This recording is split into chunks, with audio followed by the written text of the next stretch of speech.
పూర్తి వివరాలకు చదవండి రేపటి అక్షర శిల్పం దినపత్రికలో.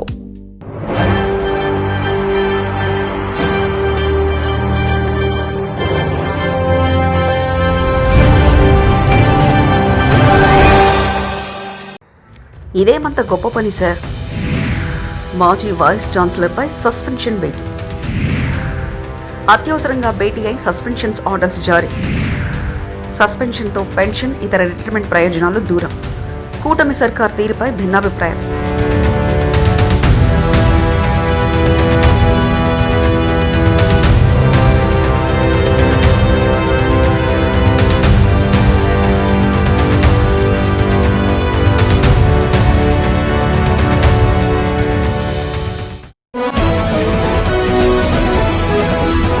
ఆంధ్రప్రదేశ్లో కూటమి ప్రభుత్వం అధికారంలోకి వచ్చిన దగ్గర నుంచి చాలా వరకు అరెస్టులు జరిగాయి.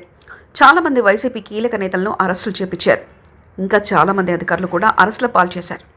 రకరకాల కారణాలతో వైసీపీలా కాకుండా టీడీపీ చాలా ప్రణాళికాబద్ధంగా అందరినీ అరెస్టులు చేస్తూ వస్తుందని రాజకీయ నిపుణుల మాట. అయితే ఇక్కడ చాలా క్లియర్గా గుర్తించాల్సింది ఏంటంటే, రాజకీయాల్లో చేసుకోవాల్సింది చెప్పుకోవాల్సింది ఎక్కువగా ఇతర పార్టీలలాగా మనం చేయకూడదని ఆ లాజిక్నే కూటమి ప్రభుత్వం ఇప్పుడు మిస్ అయింది. అనంతపురం నుంచి ఇటు శ్రీకాకుళం దాకా చాలామంది వైసీపీ కీలక నేతలను అరెస్ట్ చేస్తూ ఉన్నా ప్రతిపక్ష వైఎస్ఆర్సీపీకి అది పెద్దగా మైలేజ్గా మారలేదు. కానీ శుక్రవారం ఒక రకంగా ఒక సస్పెన్షన్ ఆ పార్టీకి పెద్ద ప్లస్గా మారిపోనుంది. ముఖ్యంగా ఏయూలో ఆంధ్ర విశ్వవిద్యాలయంలో మాజీ వీసీగా పనిచేసిన ప్రసాద్ రెడ్డి విషయంలో కూటమి ప్రభుత్వం చాలా వరకు రాంగ్ స్టెప్ వేసిందని అందరూ మాట్లాడుతున్నారు.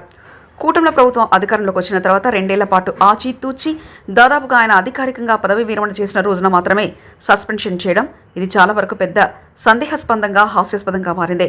పాయింట్కి వస్తే వైఎస్ఆర్సీపీ ప్రభుత్వ హయాంలో ఏయూ వైస్ ఛాన్సలర్గా పనిచేసిన ప్రొఫెసర్ పీవీజీడీ ప్రసాద్ రెడ్డిపై వర్సిటీ పాలకవర్గం సస్పెన్షన్ వేటు వేస్తూ నిర్ణయం తీసుకుంది. ప్రసాద్ రెడ్డి సుదీర్ఘ సర్వీసు ముగిసి సరిగ్గా పదవి విరమణ చేయాల్సిన రోజే ఈ నిర్ణయం తీసుకున్నారు. విజిలెన్స్ అండ్ ఎన్ఫోర్స్మెంట్ విభాగంతో పాటు అంతర్గత విచారణ కమిటీ సమర్పించిన సమగ్ర నివేదిక ఆధారంగానే ప్రభుత్వం ఈ నిర్ణయం తీసుకుంది.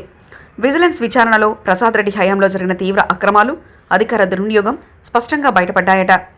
వీసీ పదవిలో ఉన్నప్పుడు నిబంధనలకు విరుద్ధంగా దొడ్డిదారి నియామకాలు చేపట్టడం, యూనివర్సిటీ నిధులను దారి మళ్లించడం, అక్రమ భవన నిర్మాణాలు చేపట్టడం ద్వారా 10.60 కోట్లకు పైగా అవకతవకలు పాడినట్టు నివేదిక తేల్చిందట. ఈ తీవ్రమైన ఆరోపణ నేపథ్యంలో ఆయనపై క్రిమినల్ కేసులు కూడా నమోదు చేయాలని, తక్షణమే సస్పెండ్ చేయాలని విజిలెన్స్ విభాగం ప్రభుత్వానికి సిఫార్సు చేసినందుకు సస్పెన్షన్ జరిగింది. అంతేకాకుండా విద్యా వ్యవస్థలోని పవిత్రతను దెబ్బతీసేలా ప్రసాద్ రెడ్డి ప్రవర్తించిన తీరుపై దిగ్భ్రాంతికరమైన విషయాలు వెలుగులోకి వచ్చాయని, తప్పుడు పత్రాలతో అధ్యాపకులను నియమించడమే కాకుండా స్వయంగా తన కుమార్తెకు ఎంటెక్ సీటు కల్పించేందుకు అంతర్గత మార్కులను అక్రమంగా సవరించినట్లు ఆధారాలు లభించాయట.